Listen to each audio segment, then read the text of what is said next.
Good morning, ladies and gents. Thanks for coming to listen. And you would notice that there's a bit of a strike through in the title there. That's because I'm not going to tell you today what were the animals doing across our study area. I'm going to show you a little about where they were going. I'm not going to tell you about what previous authors said and what camera trap studies have doing and about survey and sampling design. I'm quickly going to touch on it. In any case, if you are interested in starting your own camera trap study, you're in any case going to research these things yourself and consult the literature. You're not going to come back to my presentation for that. So the study took place in Palabora. Our branch of South African Environmental Observation Network is based up there. The study is based on PMC, Palabora Mining Company property, as well as the adjacent Kruger National Park. It's a mine which is sitting on the edge of Kruger National Park. And there's free access of the Big Five wildlife from Kruger Park onto the mine and backwards. So we're in a very fortunate position there that as our branch of Sound there, we've got this lovely mosaic of different land uses with animals not really restricted by fences.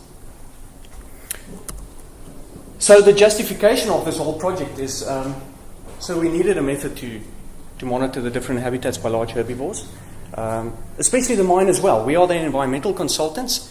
We get cash from them, obviously, to buy these cameras and do some additional research projects.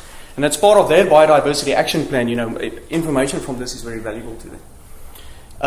As you all know, all of you here would know the cost of regular game counts, especially the guys in KZN Wildlife. I'm not going to tell you how much. But yeah, we all know that camera traps are a relatively cheap option.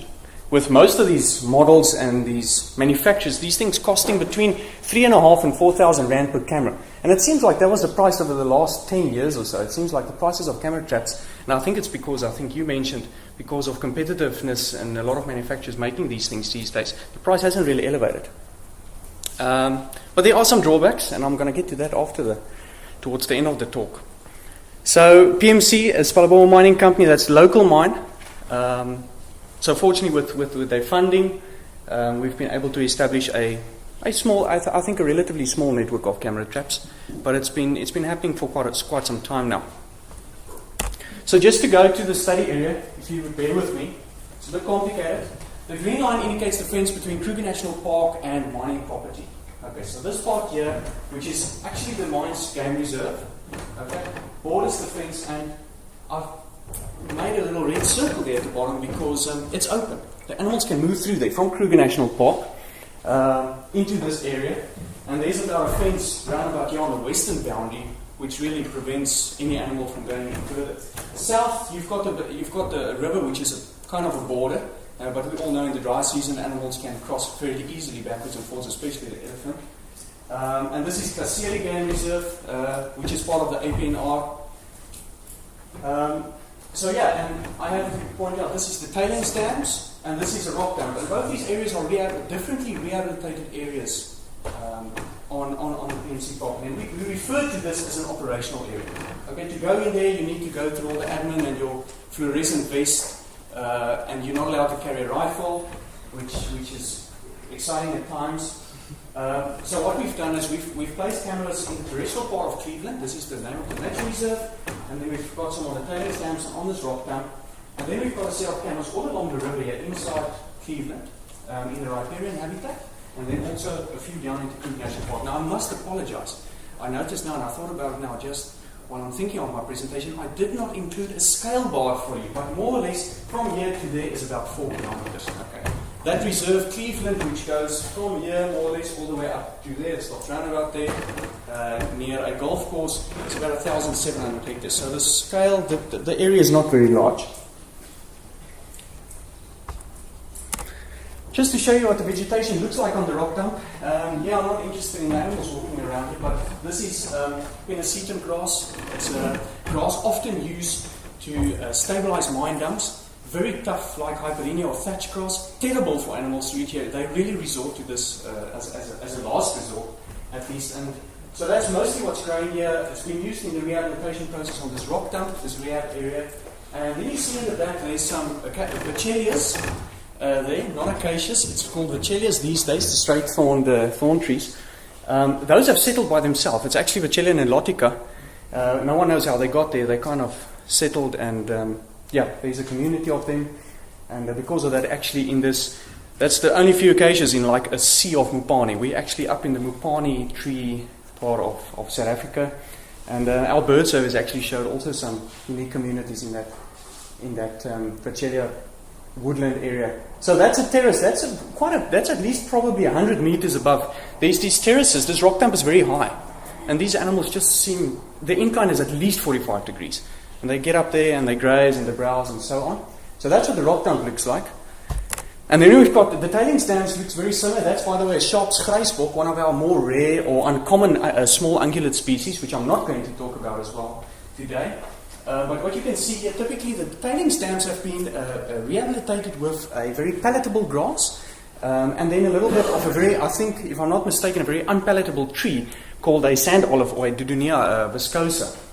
Okay, and that's what it basically looks like. And in the distance, I know you can't see very well, you've got like solid Mupani woodland there. And obviously in the riparian, you've got the usual tall tree situation. So, the objectives that I want to present here is, one of the things we wanted to do is to determine the use of these rehab areas by herbivores compared to the natural areas, in this case Cleveland Reserve. And then secondly, there's quite a bit of focus on elephants and their impact on the mine, outside of the mine. And I'll talk a little bit about other studies maybe a bit later there. Whether the elephants utilize this riparian habitat inside the nature reserve. Do they utilize it more or to a lesser extent than inside Kruger National Park? Using our camera traps over the timescale that you'll see at the moment. Just keep in mind in the back of your head, that's the rainfall regime for the area, for the time period that I've analyzed the camera trap data for. So we started 2011, halfway, about October 2011, we're going through to about 2016. That's the same timescale that I've analyzed camera trap data as I've just told you.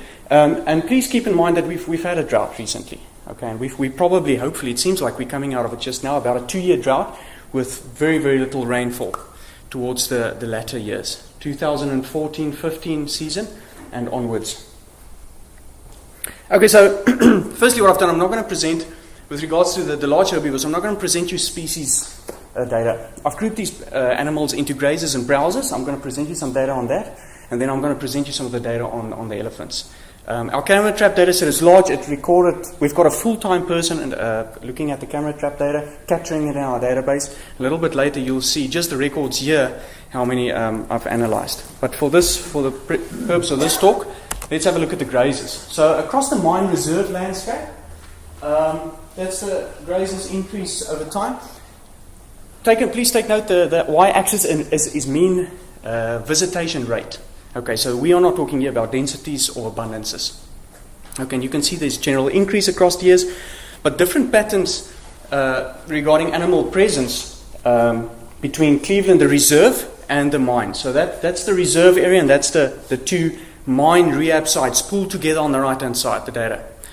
And is there a significant difference? Well, the analysis of variance tells me yes, there is a significant difference in grazer visitation rate between these two land uses. Then I'm going to show you now the effect of season. So let's have a look at seasonality. The red is summer, the blue is winter. Trend lines correspond with that. Same y-axis. And when we look at the differences between seasons, you can see some patterns there. Very difficult to determine what's actually going on. There once again seem to be some increases overall, with especially some steep increases on the rehab areas. And are the differences between seasons significant? Yes, they are. There are significant differences between grazer visitation rate on both the reserve as well as the rehab areas on the mine. Let's have a look at browsers. I must tell you, the browsers that I've looked at, kudu and giraffe. I did not include bushbuck. I did not include Nyala impala. I feel bushbuck and Nyala are riparian species, and it would bias the data. Okay, so I've looked at kudu and giraffe, which the data set is not massive. That's what it looks like, and you can see they definitely didn't favor the rehab areas, despite those Vachelias, which is good browse for these browsers. Despite those thorn trees being there on the rock dump, at least, visitation rates were very, very, very low. And so up to now, the y-axis, the mean visitation rate was around about between 0 and 1 for the grazers and the browsers. quite a bit of, once again, we see this increase in the reserve with the browsers. Obviously, significant differences. I don't even need to give you that stat because you can see it. It's very clear. And then let's look a little bit at seasonality again. No significant differences on either areas between seasons. So the browsers don't seem to be season don't seem to predict their movements, at least from the data that I show you here.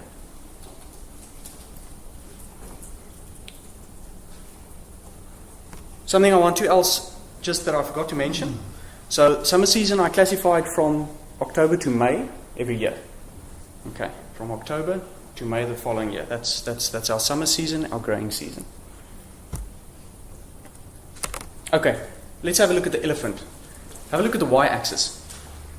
The visitation rate for elephant is way high. So we've got a lot of elephant in that in that area. And on that note, I'm going to chat to you a little bit. I don't know what my time's like. It's not 5 yet. 4. Well, that's hectic. Okay. So there's actually a study looking now at the moment of University of Nottingham PhD project looking at, in this part of Kruger National Park, we say on the boundary of Kruger National Park, and especially this mine, elephants have small home ranges and they don't seem to leave. Other parts of Kruger, these things, different seasonal use. Elephants occupy this part of Kruger and this reserve area a lot throughout the year, which is quite strange, and that's why they're looking now, and they've taken soil samples, vegetation samples, to see what is keeping the elephants on the mine as well as adjacent to the mine. No significant difference between Kruger National Park's riparian habitat and Cleveland's in the reserve riparian habitat. When we look at the seasonality, again, no significant difference. So it seems like there's no favouring either of the riparian habitats. There seems to be no influence preventing them or putting pressure on them to stay away from or drawing them towards the riparian habitat that's closer to the mine. As we've said, that we said that the mine might act as a western boundary, squashing all the elephant. They get there and they stop and then they destroy veg. Doesn't seem to be the case from this. And then yes, amongst all of this, let's jump to issues with camera trapping. So camera traps lost due to theft, elephant damage. These are common problems. In a Big 5 area, we have some other challenges than in other areas up in the grasslands here. Large amount of photos processing. As I've told you, we have got a full-time person available. And then different detection rates depending on the animal species, vegetation in front of the camera, wind triggers, all kinds of problems. See some people smiling, nodding heads. And then ongoing costs. Batteries, we still need to work out, rechargeable or alkaline batteries. There's that challenge. Those are some of the things for your conservation practitioners to keep in mind. Thanks. And I'll leave you with some conclusions. Thank you.